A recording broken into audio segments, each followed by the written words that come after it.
اور آگے بھی کچھ آگے جب وہ جہاں مسلمان ہو کر جانا چاہے جائے، تو اس نے جو کہا کہ آپ بالکل فکر نہ کرو.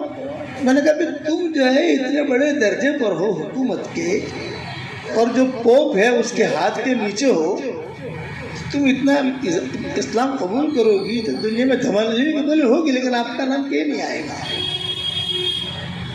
مسلمان، میں خود مسلمان ہوں، اس نے کہا. اب وہ مسلمان ہو گئی. امین بھائی نے کہا فون نمبر لے لے. ارے کوئی فون نمبر نہیں لینا، کوئی ایڈریس نہیں لینا. اللہ نے جیسے ہدایت دی ہے ویسے اللہ سنبھالے گا اسے. اللہ نے ہدایت دی نا، اللہ سنبھالے گا. اپنے کیا بدلا؟ ہمارا دعوت کا کام سیدھا سادہ ہے، سیدھے سادھے تم چلتے رہو.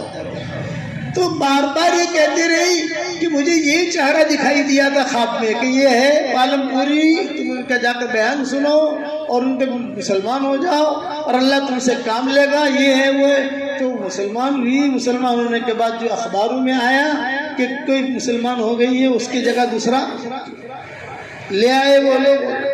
تو میں جب بھی نظام الدین جاتا، اچھا یہ کارگزاری چونکہ ہم نے ہمارے اکابرین کو سنائی، اور ہمارے والد صاحب بھی حیات تھے. والد صاحب کا انتقال تو 97 میں ہوا، یہ تو 1980 کا قصہ ہے. تو جو ہے حضرت جی بھی حیات تھے ہمارے، سارا سنا ہے. تو اب ایسے قصے تو بہت ہوتے رہتے تھے. تو وہاں موسیٰ صاحب پکڑ کے بیٹھ گئے. جب بھی جاؤں مریم کا کیا حال ہے، مریم کی شادی ہوئی کہ نہیں ہوئی، مریم کا کیا حال ہے. ارے حضرت مجھے کیا پتا مریم کا کیا حال ہے، لیکن اللہ تعالیٰ نے اس سے دین کا کام امریکہ میں بہت کیا. اس کو کہتے دل کی کھڑکی. کسی کے اندر معمولی طلب بھی ہوگی تو اس آدمی کو اللہ کبھی بھی محروم نہیں کرے گا، چاہے کسی کو مجلس میں بیٹھے. تمیم داری کے دل کے اندر ایک طلب تھی، وہ طلب نے ان کو وہاں سے اٹھا کر مدینہ پہنچا دیا. بلال کے دل میں ایک طلب تھی، حبشہ سے اٹھا کر مکہ پہنچا دیا. ابو ذر غفاری کے دل میں ایک طلب تھی، قبیلے میں غفار سے اٹھا کر یہاں پہنچا دیا. عبداللہ ابن سلام کے دل میں ایک طلب تھی، وہ انتظار میں تھے کہ کوئی نبی آنے والا ہے، کوئی نبی آنے والا ہے، کوئی نبی آنے والا ہے. چونکہ عالم تھے عبداللہ ابن سلام، طلب تھی. اللہ تعالیٰ نے آتے ہی وہ مسلمان ہو. انس بن مالک کہتے تھے میں چھوٹا سا تھا. انس بن مالک شروع میں یتیم ہو چکے تھے. ام سلیم نام تھا ان کی والدہ کا، انس بن مالک کی والدہ کا. تو ام سلیم کہتی تھی کہ حضور صلی اللہ علیہ وسلم مدینہ منورہ ہجرت کر کے آئے تو انصار، مہاجرین، اوس، خزرج، یہ سارے کے سارے حضور کے پاس جاتے تھے ہدیے لے کر کہ اللہ کے نبی آئے. کوئی عطر دیتا، کوئی کپڑا دیتا، کوئی پنیر دیتا، کوئی کھجور دیتا. تو ام سلیم کہتی تھی کہ میں اکیلے کھڑی ہوئی دیکھتی تھی کہ اللہ میرے پاس تو کچھ بھی نہیں ہے، میں کیا دوں؟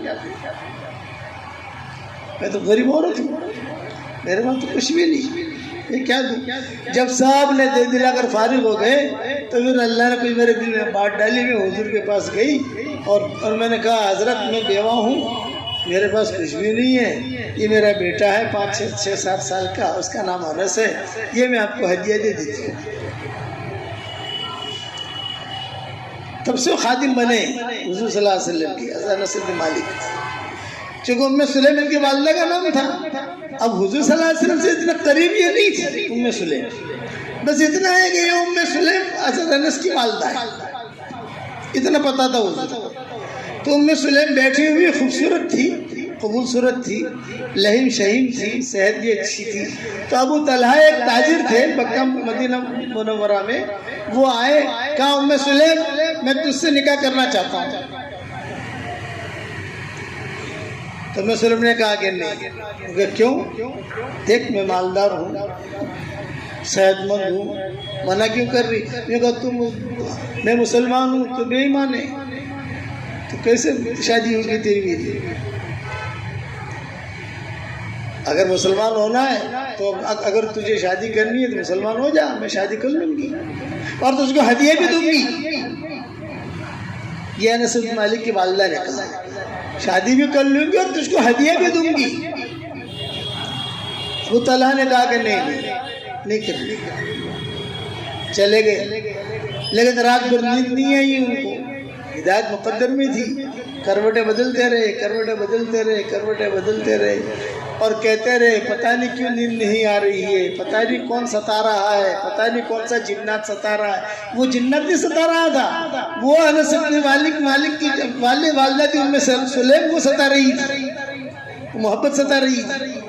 دوسرے دن پھر آ گئے ابو طلحہ، یہ کہا کہ ہاں چلو میں مسلمان ہونے تیار ہوں. تو ام سلیم نے زور سے کہا یا انس، یا انس. انس بن مالک جو وہ تھوڑے بڑے ہو گئے تھے، کھیل رہے تھے باہر، اور کوئی وقت تھا اس وقت میں حضور کے پاس چلے جاتے تھے حضرت انس بن مالک، باقی اپنے گھر پہ رہتے تھے. کہ یا انس چل میرا نکاح جو ہے ابو طلحہ کے ساتھ کرا دے. چنانچہ حضرت انس بن مالک نے نکاح پڑھایا اپنی ماں کا ابو طلحہ کے ساتھ. ممرہ میں کوئی ایسا ہے، میرا روڈ میں ایسے کوئی ایسا ہے بھائی؟ حضور کو اطلاع، حضور نے فرمایا ماشاء اللہ ماشاء اللہ ماشاء اللہ، مبارک مبارک. مہر کیا طے ہوا؟ بولے وہ مہری ہدیہ ہے، انہوں نے مہر معاف کر دیا. کہا تھا نا ام سلیم نے کہ نکاح بھی کروں گی اور تجھ کو میں ہدیہ بھی دوں. تو چنانچہ وہ ہدیہ کیا کہ مہر معاف کر دیا. ابھی حضور کے بہت قریب ہو گئے، ابو طلحہ بھی قریب ہو گئے، ام سلیم بھی قریب ہو گئی، انس بن مالک تو تھے ہی قریب.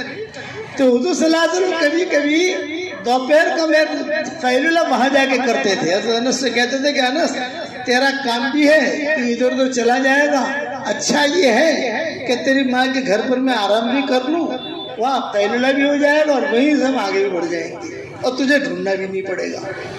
ارے انس کو ڈھونڈنا پڑتا نا بھی انس کہاں ہے، انس کہاں ہے نا، تو وہیں رہے گا، تو وہیں سے آگے نکل جائیں گے.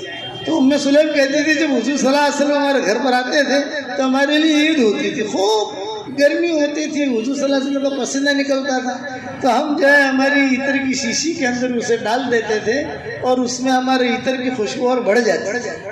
حضور نے اتنا قریب کیا ام سلیم کو اور ابو طلحہ اور انس کو. جب بھی بال کٹانے کے لیے حضور بیٹھتے اور حجام آتا تو کہتے بلاؤ ام سلیم کو، بلاؤ ابو طلحہ کو، انس بلاؤ تمہارے ماں باپ کو بلاؤ. وہ آتے، پھر حضور صلی اللہ علیہ وسلم کہتے کہ دیکھو میرے داہنی طرف والے جو سب بال ہیں وہ تو دے دینا ام سلیم، بائیں طرف والے بال ہیں وہ دے دینا ابو طلحہ، اور پیچھے والے جو بال ہیں وہ تقسیم کر دینا امہات المومنین کے اندر. جو حضور کے بال کی چلی ہے نا کہ حضور صلی اللہ علیہ وسلم بال، حضور صلی اللہ علیہ وسلم کے بال وہ ایسے چلے ہیں دنیا کے اندر. حضرت امیر معاویہ کے پاس بھی حضور صلی اللہ علیہ وسلم کے بال تھے، اور آپ وہ چکا امیر معاویہ جو ہے یہ ابن حبیبہ کے بھائی تھے، حضرت ابو سفیان کے بیٹے تھے. تو بہن سے ملنے آتے تھے، ام حبیبہ ام المومنین تھی، آتے تھے. تو رات کو حضور صلی اللہ علیہ وسلم تہجد کے لیے اٹھتے تو یہ امیر معاویہ جو یہ لوٹا لے کر پیچھے سے جاتے خدمت کے لیے، ادھر رکھ دیتے یہ رکھ دیتے. حضور کہتے بھئی کون ہے یہ؟ کہا امیر معاویہ ہے. کون؟ ام حبیبہ کے بھائی، میرے بھائی ہیں. اچھا اچھا اچھا ہاں. اب فارغ حضور صلی اللہ علیہ وسلم ہو جاتے، واپسی میں کہتے کہ دیکھو یہ میرا کرتا ہے، یہ تم رکھ لو. امیر معاویہ یہ میری بنڈی اندر کی تم رکھ لو، اپنے ساتھ رکھنا. تو امیر معاویہ ام حبیبہ سے کہتے کہ دیکھو حضور کے بال اگر مجھے مل جائیں تو میرے لیے بہت خوشی کی چیز ہے، بال مبارک مجھے ملنے چاہیے حضور صلی اللہ علیہ وسلم. ام حبیبہ کہتی میں میرے پاس آتے ہیں میں جمع کروں گی دوں گی. تو یہ ام حبیبہ دیتی تھی امیر معاویہ کو.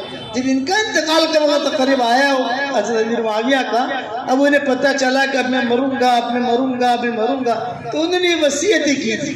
ان وصیتوں میں یہ بھی تھا کہ میں نے فلاں جگہ پر حضور صلی اللہ علیہ وسلم کے بال مبارک رکھے ہیں، میرے انتقال کے بعد میری ناکوں میں رکھ دینا اور میری پیشانی پہ رکھ دینا اور میری آنکھوں پر رکھ دینا، میرے رخساروں پر رکھ دینا، اسی کے ساتھ مجھے دفن کرنا ہے. یہ ان کی وصیت تھی امیر معاویہ کی. پھر کہتے تھے کہ اللہ پوچھے گا کہ تو کیا لایا ہے؟ میں کہوں گا اللہ میں کچھ بھی نہیں لایا، میں تیرے نبی کے بال لے کر آیا ہوں، امید ہے کہ اس پر میری مغفرت ہو جائے گی. تو ہمیں ایک بات یاد رکھنا کہ جس کے دل کی کھڑکی کھلی ہوگی کبھی نہ کبھی اللہ اس کو دے گا. اللہ تعالیٰ سے دعا ضرور مانگو, اللہ میرے دل کی کھڑکی کھلی رکھ. ام علی قلوب اقفالها, قرآن شریف میں ام علی قلوب اقفالها. یہ بڑے بڑے تھے, ابو جہل, ابو لہب, حضور صلی اللہ علیہ وسلم کے ساتھ رہنے والے, کھانے والے, بیٹھنے والے, لیکن اللہ نے ہدایت نہیں ہے. اور دور دور سے آنے والے صہیب رومی, کہ صہیب رومی کون تھے؟ کہ صہیب رومی جو ہے یہ روم کے رہنے والے تھے, گوری نسل جو ہوتی ہے, یہ اس نسل کے تھے حضرت صہیب رومی. پانی کے جہاز میں یہ معمار تھے. یہ جہاز بڑے بڑے ہوتے ہیں تو وہ الیکٹریشن کو لے کے چلتے ہیں, کوئی اس کو لے کے چلتے ہیں, تو یہ اس میں کام کرتے تھے صہیب رومی. لیکن جہاز جو ہے وہ بھنور کے اندر پھنسا تو جہاز ڈوبنے لگا. جب ڈوبنے لگا تو یہ تیرنا جانتے تھے, یہ تیرتے تیرتے جدہ پہنچ گئے. جدہ پہنچے تو لوگوں سے پوچھا یا قریب میں کوئی بستی ہے؟ فرمایا ہاں. کہاں ہے؟ مکہ قریب ہے. وہاں سے پیدل مکہ آئے, وہاں حضور کو دیکھا, وہاں مسلمان ہو گیا. وہاں سے ہدایت کھینچ کر ان کو یہاں لائی. حضور صلی اللہ علیہ وسلم نے جب ہجرت کا سفر کا ارادہ کیا, پہلے تو ہجرت کا سفر ہجرت کا کچھ طے نہیں تھا. پہلے تو یہ تھا بھی کیا کریں. سب سے آخر میں ہجرت کرنے والے حضور ہیں. سب سے آخر میں ہجرت کرنے والے حضور صلی اللہ علیہ وسلم, حضرت ابوبکر اور حضرت علی, انہوں نے سب سے آخر میں ہجرت کی. باقی سب نے پہلے ہجرت کر کے چلے گئے, کوئی یہاں چلا گیا, کوئی چلا گیا. صدیق اکبر کو لوگ بہت پریشان کرتے تھے, تو حضور صلی اللہ علیہ وسلم کے پاس آئے ابوبکر, فرمایا حضرت ایک بات کرنا چاہتا ہوں لیکن بہت شرم آتی ہے. نے فرمایا بولو کیا کہنا چاہتے ہیں؟ حضرت آپ کو برا تو نہیں لگے گا, بتاؤ کیا کہنا چاہتے ہیں؟ ابوبکر اور حضور کا معاملہ وہ تو آپ کے سامنے. صدیق اکبر نے کہا حضرت میں تھک گیا, میری دو بچیاں ہیں اسماء اور عائشہ, بوڑھا باپ ہے ابو قحافہ, میری بیوی ہے, اتنا پریشان کرتے ہیں یہ مکہ والے, میں تھک گیا ہوں, آپ مجھے اجازت دے دیں میں ہجرت کروں. آپ نے فرمایا کہ تم ہجرت کرو گے تو ہم کہاں جائیں گے؟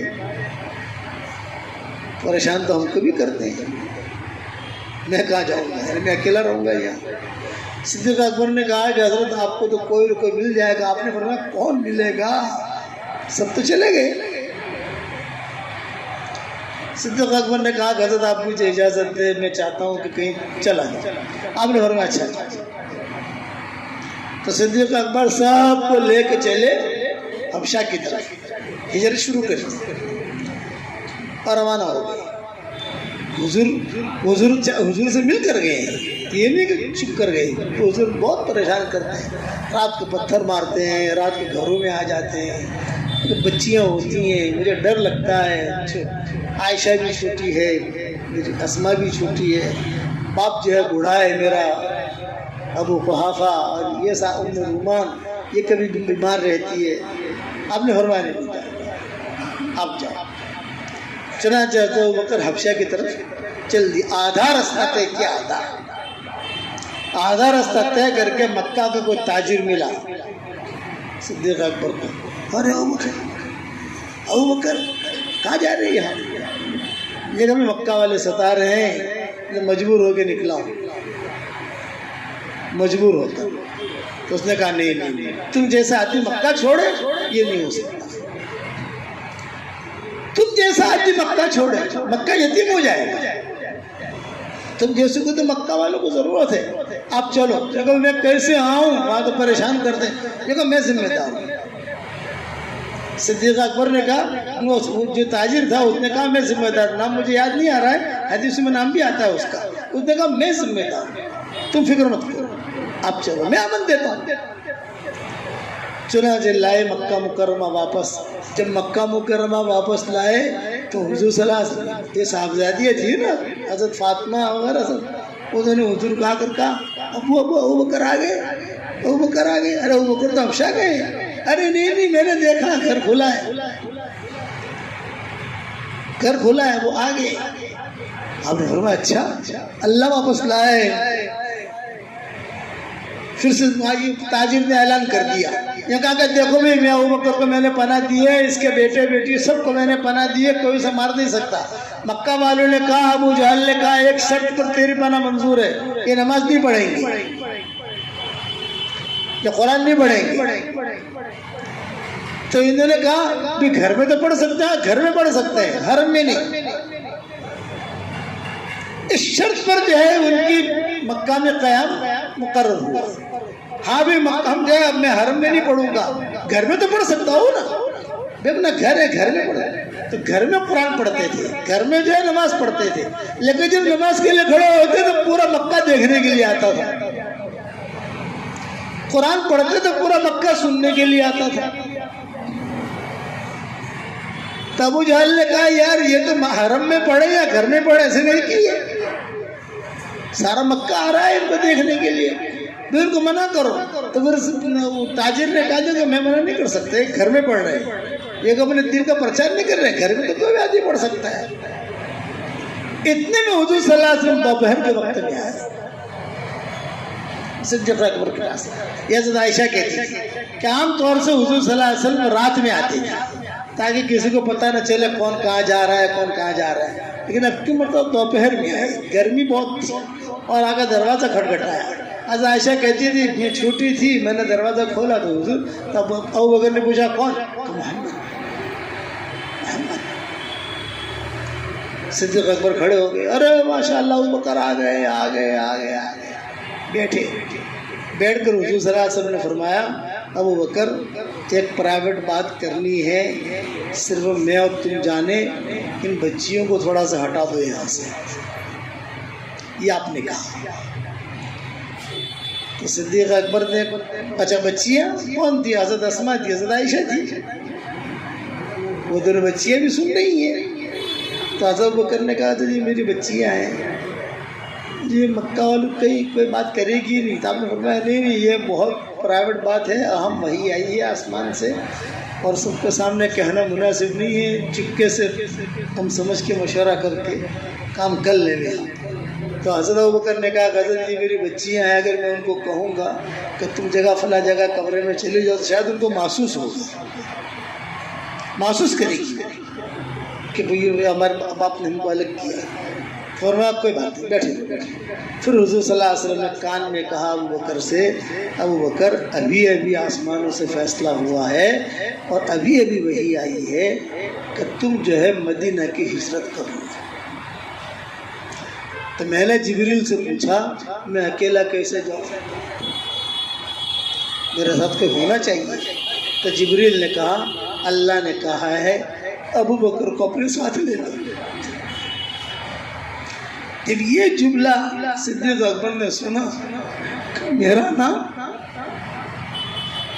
آسمانوں سے، اللہ نے کہا ابو بکر کو ساتھ لے لو، بہت روئے صدیق اکبر حضور سے مل کر، میرا نام، اللہ میں تو چلا گیا تھا حبشہ کی طرف، میرا نام کہاں، تیرا نام لیا گیا ہے اور ہم دونوں کو نکلنا ہے، ترتیب سے نکلنا ہے وغیرہ وغیرہ جو بھی ہے۔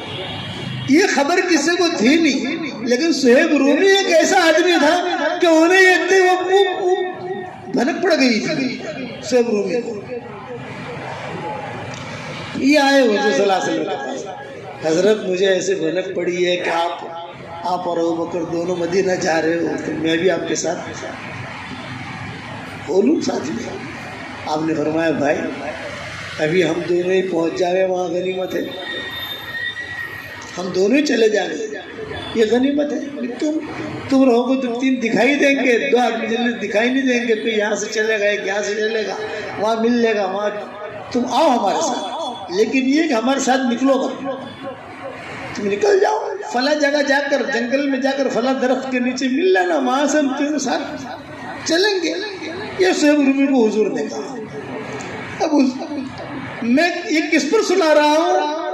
دل کی کھڑکی، یہ مکہ والوں کے لیے دل کی کھڑکی بند تھی، روزانہ حضور دعوت دیتے تھے، کوئی ماننے کے لیے تیار نہیں، حضور کو دیکھتے تھے، نمازیں دیکھتے تھے، طواف دیکھتے تھے، کوئی ماننے کے لیے تیار نہیں. اور وہاں حضور صلی اللہ علیہ وسلم جہاں جہاں سے گزر رہے ہیں جنات بھی مسلمان ہو رہے ہیں, مرد بھی مسلمان ہو رہے ہیں, عورتیں بھی مسلمان ہو رہی ہیں. تو حضور صلی اللہ علیہ وسلم نے ابو بکر سے کہا کہ ابو بکر ایک پرائیویٹ مشورہ کرنا ہے. کہ کیا؟ کہ دیکھو ہمیں ہجرت کر کے جانا تو ہے لیکن عام راستے سے نہیں جانا. کوئی ایسا نوجوان پکڑو یا ایسا آدمی مکہ کا ڈھونڈو جو اپنے کو اندر کے راستے سے, پہاڑیوں کے راستے سے لے جائے, جو عام لوگوں کو چلنے کا نہیں ہے. عام جو راستہ ہے اس میں پکڑ دو تو مکہ والے پکڑ لیں گے ہم کو. ایسا راستہ کہ جس راستے میں کوئی یعنی مکہ والے گزرتی ہی نہیں وہاں سے میں لے کے جائے. تو آپ صدیق اکبر نے کہا حضرت میں ڈھونڈ رہا ہوں لیکن کوئی مل نہیں رہا ہے. آپ نے فرمایا کوشش کرو. چنانچہ ایک آدمی ملا, اس کا نام تھا عبداللہ بن عریقی, اس کا نام تھا. اس کو جا کر صدیق اکبر نے بات کی. یہ نوجوان تھا, بھائی ہمیں مدینہ جانا ہے لیکن شرط یہ کہ ایسے راستے سے لے جا, یہ اللہ کا نظام چل رہا ہے. دیکھو حق کی پرورش اللہ مخالف فضاؤں میں کرتا ہے. یہ جملہ میرا یاد رکھنا, حق کی پرورش اللہ مخالف فضاؤں میں کرتا ہے. اچھے ماحول نہیں ہوتا نا, حق پلنے کے لیے مخالف فضائیں ہوتی ہیں. گلاب جو ہوتا ہے وہ کانٹوں کے درمیان ہوتا ہے, اسی سے اس کی خوبصورتی بڑھتی ہے. آپ سمجھے, ہر پھول کی قسمت میں نہیں ہے ناز عروسہ, ہر پھول کی قسمت میں نہیں ہے ناز عروسہ. کچھ پھول کھلتے ہیں مزاروں کے لیے. یہ شاعر نے کہا ہر پھول کی قسمت میں نہیں ہے ناز عروسہ کہ دلہن کا وہ بنے. کچھ پھول کھلتے ہیں مزاروں کے لیے. اب حضور صلی اللہ علیہ وسلم کے پاس صدیق اکبر آئے اور کہا کہ حضرت وہ لڑکا مجھے ملا ہے, اس کا راستہ معلوم ہے لیکن ایک مسئلہ ہے, پیسے بہت مانگ رہا ہے. دوسرا مسئلہ یہ ہے کہ وہ کافر ہے. آپ نے فرمایا جو پیسہ مانگتا ہے دے دو, اور کافر ہے تو کافر, کوئی بات نہیں, اسی کے ساتھ چلیں گے. یہ حدیث کی وجہ سے کافر ڈرائیور کی ٹیکسی میں بیٹھ سکتے ہیں. دلیل یہ, پائلٹ کافر ہو تو بیٹھ سکتے ہیں, ٹرین چلانے والا کافر ہو تو بیٹھ سکتے ہیں. دلیل اس کی یہ کہ حضور صلی اللہ علیہ وسلم نے اس کو ساتھ لیا. لوگ بھی ملتے تھے, کہتے تھے بھی ابو بکر کو پہچانتے ہیں, عامر ابن فہیرہ کو پہچانتے ہیں. عامر ابن فہیرہ یا ابو بکر کے غلام تھے. عبداللہ ابن عریقہ کو نہیں پہچانتے, ابو حضور کو پہچانتے ہیں. یہ تین تو جانتے ہیں, حضور صلی اللہ علیہ وسلم, ابو بکر اور عامر ابن فہیرہ, ان کو تو جانتے ہیں. یہ عبداللہ ابن عریقہ کون ہے, یہ کون ہے؟ تو حضور کیا جواب دیتے تھے؟ دلیل یدلنی. یہ جملہ کہتے ہیں, دلیل یدلنی, یہ رہبر ہے جو میری رہبری کرتا ہے مدینہ تک. دلیل یدلنی. یہ حدیث کو لوگ علماء کہتے ہیں, یہ علماء کی بات ہے کہ بے ایمان ٹیکسی ڈرائیور تو اس کے ڈرائیور بیٹھ سکتے ہیں. اگر حضور اس کو نہ لیتے تو کسی بھی ایمان کی ٹیکسی میں نہیں بیٹھ سکتے تھے, یا تو کوئی دلیل لاتے قرآن حدیث میں کہ قصہ ہوتا. یہ قصہ ہوا ہجرت کے وقت میں. حضور صلی اللہ علیہ وسلم نے عبداللہ ابن عریقہ کو بلایا, نے کہا بھائی ہمیں چپکے سے جانا ہے, تو لے جائے گا؟ تو عبداللہ ابن عریقہ نے کہا کہ آپ ٹینشن نہ لیں حضرت, میں ایسا راستہ جانتا ہوں کہ مشرکین مکہ کے باپ دادا بھی نہیں جانتے. ایسے راستے سے آپ کو لے جاؤں گا, آہستہ آہستہ آہستہ مدینہ چھوڑ کر واپس آ جاؤں گا. آپ نے فرمایا کتنا پیسہ لے گا؟ کہ اتنا پیسہ. آپ نے کم نہیں کروایا, بھائی تو کچھ کم کرنا بھائی, جیسے پولیو کو کرتے ہیں نا, کچھ کم کرنا, کچھ زیادہ دے دینے. ہم نے مولانا سید خان صاحب رحمۃ اللہ علیہ کو دیکھا, نظام الدین اسٹیشن پر اترتے تھے, اور نظام الدین اسٹیشن پر اتر کر جو ہے وہ ہوتے تھے تانگے والے, ان سے کہتے تھے کبھی مرکز جانا, کتنا پیسہ لے گا تو؟ کہا 50 روپے لوں گا. تو مولانا نے کہا 50 روپے؟ مولانا کہتے ہیں 50 روپے؟ یہ کہا ہاں ملا جی, چلو 40 روپے دے دینا. تو ارے 40 روپے, چلو سامان رکھو. وہاں جاتے اور وہاں جا کر اسے 200 روپے دے دیتے تھے, خوش ہو جاتا تھا, اور اس کو نماز کی دعوت بھی دیتے تھے. نماز پڑھی ہو، یا مرکز پر آتے جاتے رہنا، یہاں پر جو ہے یہاں سے جماعت نکلتے جماعت نکلنا. حضور نے عبداللہ ابن ارقط کے ساتھ یہی کیا. یہ کتنا پیسہ لے گا؟ بندہ کہ اتنا لوں گا. نہیں ٹھیک ہے ہم تجھ کو زیادہ دیں گے، فکر مت کر. پھر عبداللہ ابن ارقط نے کہا کہ حضرت ایک راز کی بات، سارا راستہ مجھے معلوم ہے لیکن راستے میں 2 ڈاکو آتے ہیں، وہ 2 ڈاکوؤں کے ساتھ میری سیٹنگ تو ہے. آپ سمجھ گئے نا، میری سیٹنگ ہے، مجھے کچھ نہیں کہیں گے، لیکن 15 منٹ کا موقع 15 منٹ چلنا ہے. 2 غار ہیں، ایک اس طرف ہے ایک اس طرف ہے، بیچ میں 2 ڈاکو رہتے ہیں. جو بھی مسافر گزرتا ہے اسے قتل کر دیتے ہیں، مال لے لیتے ہیں. اتنا تھوڑا سا آپ کو سمجھنا پڑے گا. آپ نے فرمایا کوئی بات نہیں. جب آپ نے فرمایا کوئی بات نہیں تو صدیق اکبر نے کہا حضرت آپ نے تو کہہ دیا کوئی بات نہیں، وہاں جنگل میں کون آئے گا ہمارے پاس. تو آپ نے جملہ کہا لا تحزن ان اللہ معنا. حضرت موسیٰ علیہ السلام نے کہا تھا قال کلا ان معی ربی سیہدین، میرا ساتھ میرا اللہ ہے. حضور نے میرے ساتھ نہیں کہا، یہ کہا ان اللہ معنا، اللہ ہمارے ساتھ ہے، یعنی پوری امت کے ساتھ ہے. گھبراؤ. اب یہ قافلہ روانہ ہوا. اب دیکھو مکہ والے محروم رہے نا، مکہ والوں کی وجہ سے نکلنا پڑا ہے حضور کو. سب سے پہلے جو ہے ایک لڑکی تھی ام معبد، وہ ملی، اس کا خیمہ ملا. حضور صلی اللہ علیہ وسلم نے دیکھا تو آپ نے فرمایا بہت خوبصورت لڑکی تھی، عورت تھی، بہت اچھا خیمہ تھا سجا ہوا، اور اندر جو ہے کچھ برتن رکھے ہوئے.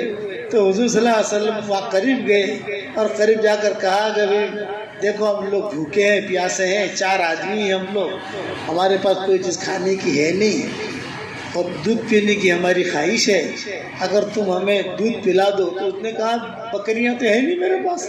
وہ تو ابو معبد جو ہے وہ چرانے کے لیے لے گئے ہیں وہاں، لیکن یہ ایک بکری آپ نے فرمایا وہ بکری اندر ہے، وہ کون سی ہے؟ یہ تو مریا لے جب اب مرے تب مرے. آپ نے فرمایا مجھے اجازت دو میں اندر آ جاؤں، میں اسے دہہ لوں. تو اس نے کہا حضرت یہ تو مرنے کے قریب ہے، یہ تو اب مرے تب مرے، تم مجھے اجازت تو دے دو. ہاں جاؤ. حضور صلی اللہ علیہ وسلم گئے وہاں، جا کر اس کی پیشانی پر ہاتھ رکھا، کان پر ہاتھ رکھا اور یہ ہاتھ پھیرا، وہ تو کھڑی ہو گئی. تھنوں پر ہاتھ رکھا تو تھن دودھ سے بھر گئے.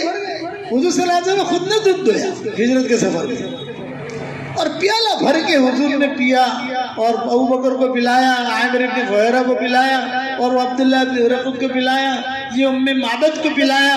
ابن معبد نے بھی پیا، اور پھر جو ہے پیالہ بھر کے رکھا، اگر تیرا شوہر رات کو آئے گا اس کو بھی پلا دینا.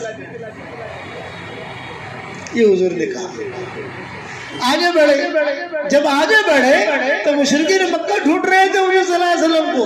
تو جناتوں نے وہاں اعلان کیا مکہ میں، ارے تم لوگ محروم رہ گئے، تمہاری لڑکی نے جنگل میں اسلام قبول کر لیا، ام معبد مسلمان ہو گئی. اس نے دعوت دی، وہ مسلمان ہو گئی. یہ کہ تم جو ہے مکہ میں رہ کر نبی تمہارے پاس پتہ نہیں کتنے مرتبہ آیا اور تم نے اس کی بات نہیں مانی.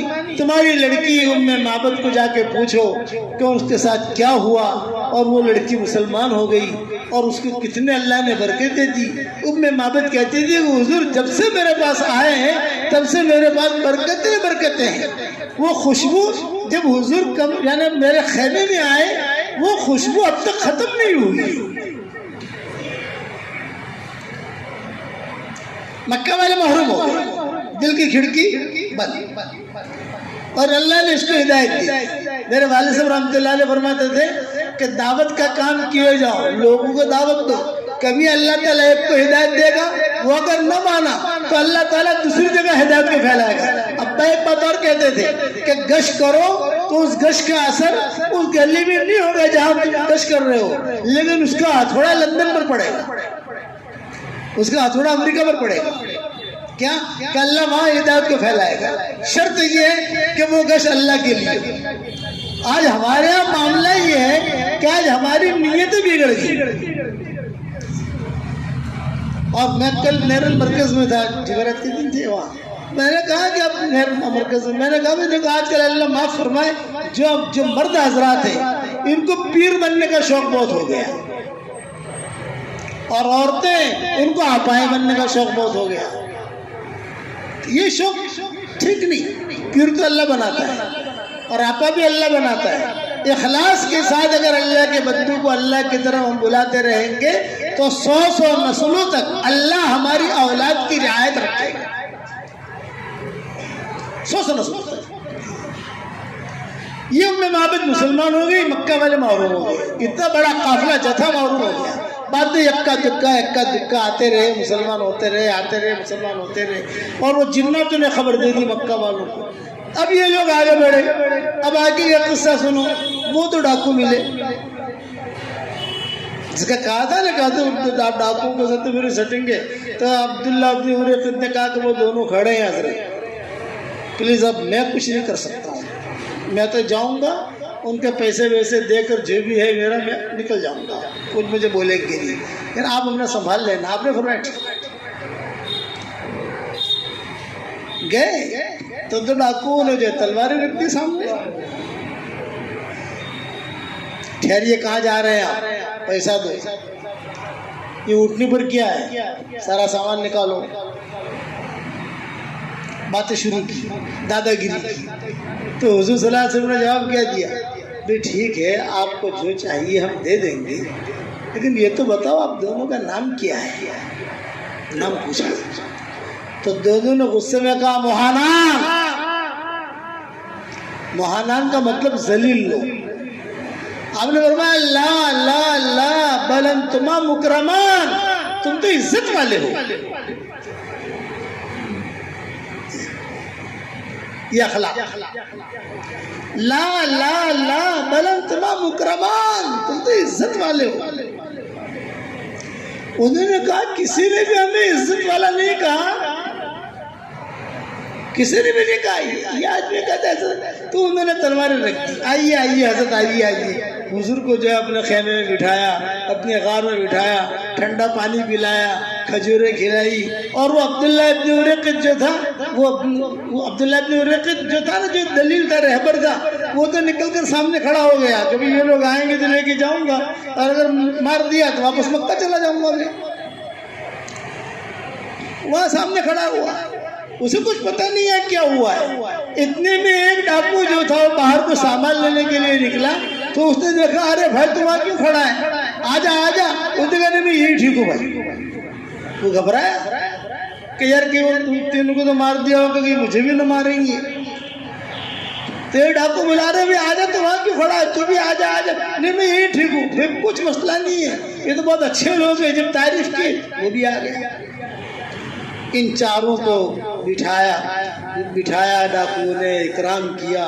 پھر حضور صلی اللہ علیہ وسلم نے کہا کہ دیکھو میں اللہ کا نبی ہوں, میں مدینہ جا رہا ہوں, بس تم میری صرف ایک مدد کرنا, میں یہاں سے گزرا ہوں, کسی کو بتانا مت. یہ آپ نے کہا میں یہاں سے چپکے سے گزر رہا ہوں, کسی کو بتانا مت, اور میں اللہ کا نبی ہوں, اللہ کی طرف بلاتا ہوں, اور تم دونوں کو مدینہ آنے کی دعوت دیتا ہوں. تم دونوں مدینہ منورہ میرے پاس آنا, لیکن بھیڑ میرے پاس بہت ہوگی, لوگ بہت ہوں گے دائیں بائیں, تو تم صرف دروازے پر آ کر اتنا کہنا کہ مکرمان آئے ہیں, میں سمجھ جاؤں.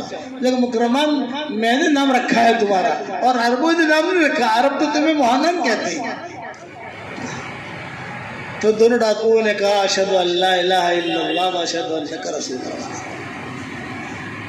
دیکھو معبد مسلمان ہو گئی, مکہ والے محروم ہو گئے. یہ تو ڈاکو بھی مکہ کے تھے, یہ مسلمان ہو گئے, مکہ والے محروم ہو گئے. ہمیشہ یاد رکھنا کہ جو آدمی ضد میں رہے گا اللہ اسے اٹھا کے پھینک دے گا. ہمارا دعوت کا کام بہت سیدھا سادہ, یہاں چالاکیاں چلتی ہی نہیں. میرے والد صاحب رحمۃ اللہ علیہ فرماتے تھے کہ اور ایک بات اور بتاؤں, قرآن کی بات ہے, دین کا کام چاہے دعوت کا ہو, چاہے خانقاہ کا ہو, چاہے مدارس کا ہو, چاہے تصنیف تالیف کا ہو, نیتوں کے کھوٹ کے ساتھ اگر آدمی کرے گا, چالاکی کے ساتھ کرے گا, تو سال میں اسے 2 جھٹکے اللہ لگائے گا, روحانی جھٹکے یا جسمانی جھٹکے. دو عذاب آئیں گے اللہ پر اس آدمی کے اوپر. اس آدمی کے اوپر 2 عذاب اللہ کی طرف سے آئیں گے سال میں. 2 عذاب، یا تو روحانی عذاب یا جسمانی عذاب. روحانی عذاب کا مطلب یہ کہ اللہ خروج کی لذت کھینچ لے. روحانی عذاب کا مطلب یہ قرآن پڑھنے کی توفیق نہیں ملے گی. روحانی عذاب کا مطلب یہ کچھ اچھا ہی نہیں لگے گا. ساتھی کہتے ہیں نا مطلب وہ اچھا ہی نہیں لگتا ہے یار، 3 چلا لگ رہا ہے لیکن کچھ مزہ ہی نہیں آتا، کچھ گڑبڑ ہے. یہ روحانی عذاب ہے. اور جسمانی عذاب بیماریاں ہیں، بیوی بیمار، بچے بیمار، کبھی جنات پریشان کریں گے، کبھی جادو پریشان کرے گا، کبھی یہ. اسی لیے میرے والد کہتے تھے کہ آدمی جب سے گھر سے نکلے یا جب بھی دعوت کے لیے نکلے، کوئی بھی کام دین کا کام کرے، دین کا کام کرے، ایک نیت کر لے کہ اللہ میں تیرے لیے کر رہا ہوں. بس اتنا کہنے میں کوئی پیسہ نہیں جاتا. اور یہ قرآن میں ہے. قرآن کی آیت پڑھ کے سنا رہا ہوں. اولا یرون انہم یفتنون فی کل عام مرتن او مرتین ثم لا یتوبون ولا ہم یذکرون. یہ دیکھتے نہیں ہیں کہ سال میں 2 جھٹکے انہیں لگاتے ہیں. 1 مرتبہ لگتا ہے جھٹکا یا 2 مرتبہ جھٹکا لگتا ہے ان کو، ان کی بدعملی کی وجہ سے اور ان کے گڑبڑوں کی وجہ سے، پھر بھی یہ لوگ نصیحت حاصل نہیں کرتے. اور اب میں ایک بات اور کہتا تھا کہ جہنم میں سب سے پہلے مشرک نہیں جائے گا، کہ جہنم میں سب سے پہلے یہودی نہیں جائے گا، جہنم میں سب سے پہلے نصارہ نہیں جائیں گے. تو جہنم میں سب سے پہلے کون جائیں گے؟ وہ دین کے کام کرنے والے جائیں گے جن کی نیتوں میں کھوٹ تھا. اب دیکھو یہ ہجرت کا سفر ہو رہا ہے، اور ہجرت کے سفر میں ام معبد لڑکی وہ مسلمان ہو رہی ہے. یہ 2 ڈاکو جو ہے مسلمان ہو رہے ہیں، مکرمہ نام رکھ لیا اللہ نے، یہ بھی مسلمان ہو رہے ہیں. اب آگے چلے تو سراقہ ابن مالک آ گئے. صدیق اکبر نے کہا کہ حضرت سراقہ آیا. سراقہ بڑے ڈاکو شمار ہوتے تھے سراقہ. اب نے بولا گھبراؤ، جس اللہ نے یہاں تک پہنچایا ہے وہ اللہ وہاں تک پہنچائے گا. یہ سراقہ ابن مالک کھڑے ہو گئے آ کر. اب نے فرمایا سراقہ کیوں آئے ہو؟ یہ کہا آپ کو قتل کرنے کے لیے. آپ نے جملہ کہا اللہم اسرعہ، اللہم اسرعہ، اے اللہ اسے پچھاڑ دے. جہاں آپ نے جملہ کہا تو سراقہ ابن مالک کے گھوڑے کے پاؤں یہاں تک زمین میں دھس گئے، اور سراقہ ابن مالک ہکا بکا رہ گیا کہ وہ میں حضرت آپ دعا کر کے میرے پاؤں گھوڑے کے پاؤں نکلوا لیجئے، اب میں آپ کا پیچھا نہیں کروں گا، میں واپس چلا جاؤں گا. آپ نے فرمایا واپس مکہ جائے گا لیکن کسی کو بتائے گا تو نہیں. میں کسی کو نہیں بتاؤں. آپ نے دعا کی کہ اللہ اس کے گھوڑے کے پاؤں کو نکال دے. نکل گئے پاؤں. وہ جانے لگا تو اس نے کہا کہ حضرت میں سمجھ گیا ہوں اللہ کے نبی ہیں، مجھے ایک معافی نامہ لکھ دے. تو حضور نے فرمایا این عامر ابن بحیرہ، این عامر ابن بحیرہ. عامر ابن بحیرہ جو تھے صدیق اکبر کے غلام، یہ کوئی پتے وغیرہ لینے کے لیے گئے ہوئے تھے اونٹنیوں کے لیے. تو عامر ابن بحیرہ کہاں ہے؟ وہ آئے. ایک ٹکڑا تھا چمڑے کا، کہا اس کے لیے امن لکھ دو. حضور نے امن لکھوایا. کس کے لیے امن لکھوایا؟ جو قتل کے لیے آیا، قتل کے لیے آیا. پھر حضور صلی اللہ علیہ وسلم نے کہا کہ سراقہ آج تو مجھے قتل کے لیے آیا ہے، ایک دن آئے گا اللہ تجھے ہدایت دے گا اور کسریٰ کے کنگن تجھے پہنائے جائیں گے. یہ حضور نے جنگل میں کہا آج تو مجھے قتل کے لیے آیا ہے، ایک دن آئے گا کہ کسریٰ کے کنگن تجھے پہنائے جائیں گے. سراقہ رونے لگے. غزوہ احد کے بعد یہ مسلمان ہوئے.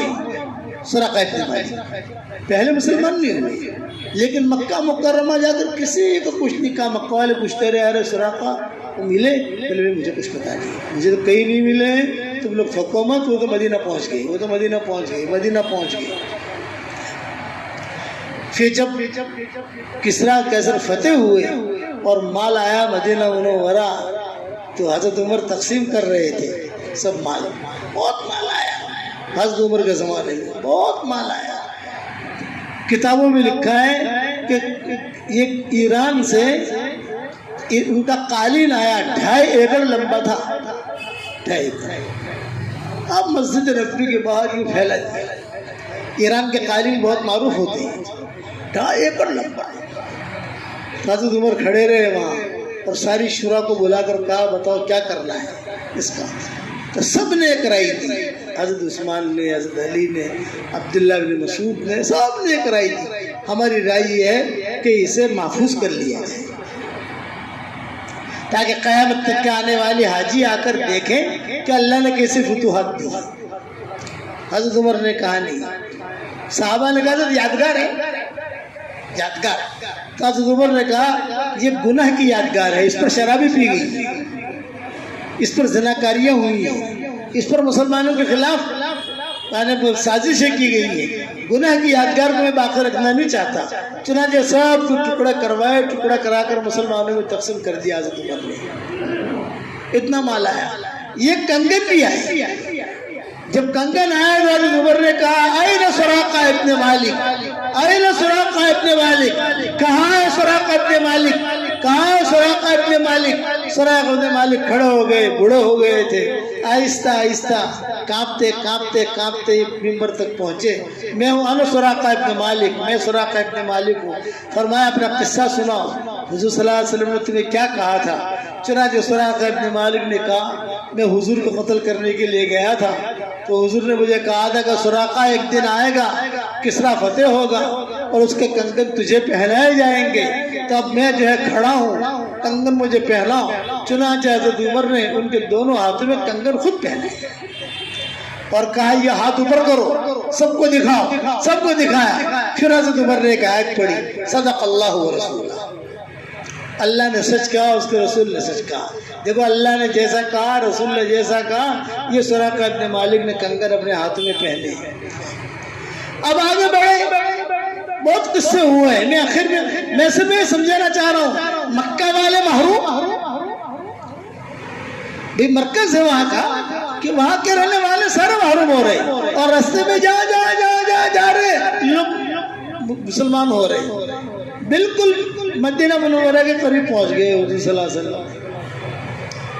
تو بریدہ اسلمی یہ ڈاکو تھا, بہت بڑے ڈاکو تھا. یہ 70 آدمیوں کو لے کر آئے اور حضور صلی اللہ علیہ وسلم کا گھیرا کر قبیل قبا سے پہلے.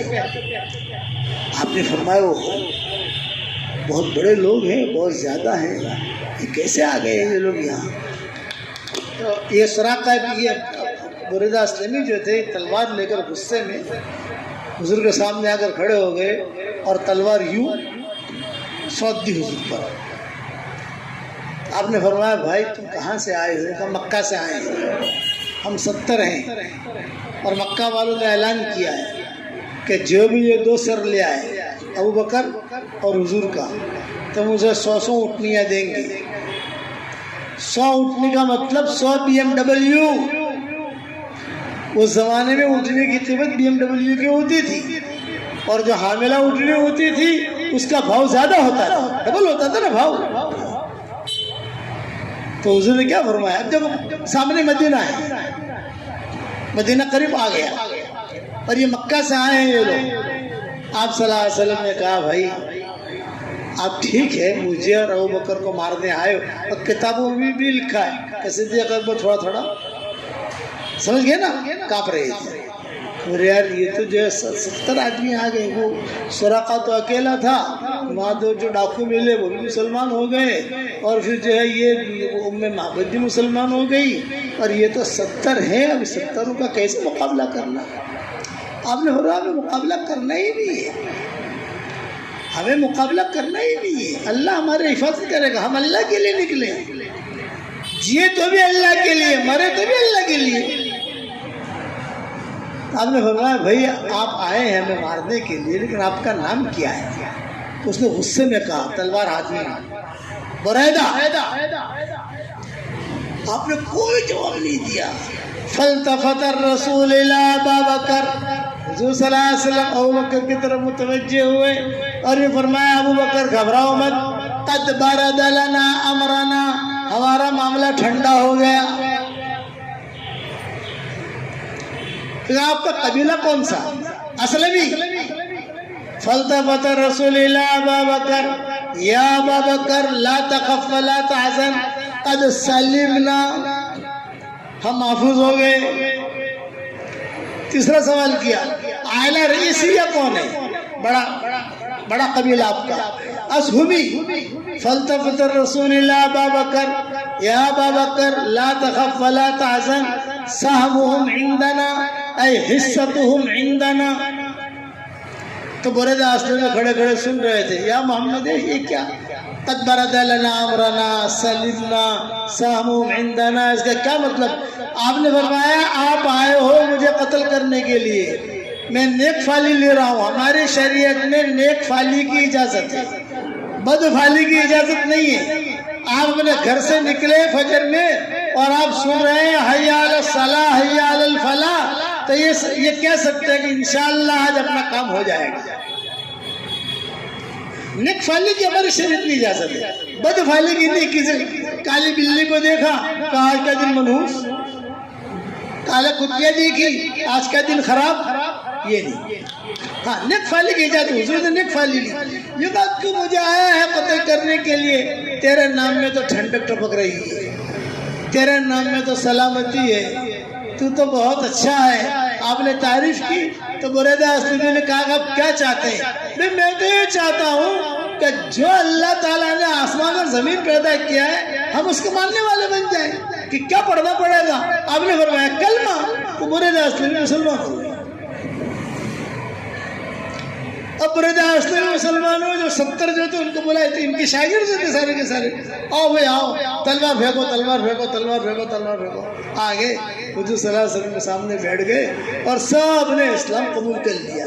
علماء نے لکھا ہے کہ ہجرت کے سفر میں سب سے بڑا جتھا مسلمان ہونے والا یہ ہے۔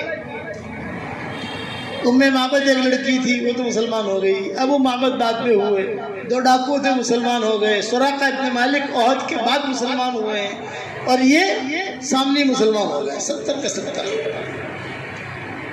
اور حضور صلی اللہ علیہ وسلم سے ملنے لگے، تعلق کر رہے۔ مکہ والے محروم رہے، مکہ میں جو رہ رہے سارے محروم ہو رہے ہیں، اور جہاں جہاں سے حضور گزر رہے ہیں، اس لیے کہتے ہیں حق کی پرورش اللہ مخالف فضاؤں میں کرتا ہے۔ اب جب آگے بڑھے تو سامنے سے حضرت زبیر حضرت طلحہ آ رہے تھے، ارے ماشاءاللہ زبیر طلحہ یہ شام سے تجارت کر کے آ رہے تھے، ارے زبیر طلحہ، ارے ابو بکر بھی ہے، حضور بھی ہے۔ حضور کہ حضرت تھوڑا سا ہمارے ہدیہ قبول کر لو، ہدیہ قبول کر لو، ہدیہ قبول۔ تو کپڑے تھے، کپڑوں کی تجارت تھی ان کی۔ حدیث شریف میں آتا ہے جنت میں کوئی کاروبار نہیں ہوگا، اگر جنت میں کاروبار ہوتا تو عطر کا ہوتا یا کپڑے کا ہوتا۔ یہ حدیث ہے کہ جنت میں کوئی کاروبار نہیں ہوتا، اگر ہوتا تو کس کا ہوتا؟ کپڑے کا ہوتا یا عطر کا ہوتا۔ یہ کپڑے کی تجارت کرتے تھے طلحہ و زبیر، کپڑے دیے، حضور صلی اللہ علیہ وسلم نے کپڑے لیے اور بہت جزاک اللہ کہا، بہت قبول کیا۔ قبول کر کے آگے بڑھے تو بریدہ اسلمی پھر حضور کے پاس آئے، حضرت آپ اللہ کے نبی، کوئی جھنڈا بنڈا نہیں، آپ کا جھنڈا ہونا چاہیے۔ آپ نے فرمایا ہمارا کام جھنڈے کا تو ہے ہی نہیں، ہمارا کام جھنڈے کا نہیں ہے۔ تو حضور صلی اللہ علیہ وسلم کا امامہ اتروایا، آپ کا امامہ دیجیے، امامہ دیجیے۔ حضور کا امامہ لیا، تلوار لی، اس کا جھنڈا بنا دیا، یہ پہلا جھنڈا اسلام۔ حضور اتنے خوش ہوئے تو حضور صلی اللہ علیہ وسلم نے فرمایا بریدہ آج میں تجھے ایک ایسی دعا سکھاتا ہوں جس سے اللہ محبت کرے گا اسے پڑھنے کی توفیق دے گا، اور جس سے اللہ محبت نہیں کرے گا اللہ اسے پڑھنے کی توفیق نہیں دے گا۔ یہ اس وقت کہا حضور انا اعلمک الدعاء، اے بریدہ میں تجھے ایسی دعا سکھا رہا ہوں کہ جس سے اللہ محبت کرے گا اسے پڑھنے کی توفیق دے گا، اور جس سے اللہ محبت نہیں کرے گا اسے پڑھنے کی توفیق نہیں دے گا۔ تو آپ نے فرمایا بریدہ اسلمی نے کہا علمنی یا رسول اللہ، حضرت مجھے سکھائیے۔ پورے احادیث کے خزانے میں 2 آدمیوں کو حضور نے دعا سکھائی ہے، مرد میں بریدہ کو اور عورتوں میں حضرت عائشہ۔ اگر آپ لوگ کہو تو آپ کو سکھا دوں بھائی، ارے سکھا دوں، بھاؤ ملے گا ہمارا۔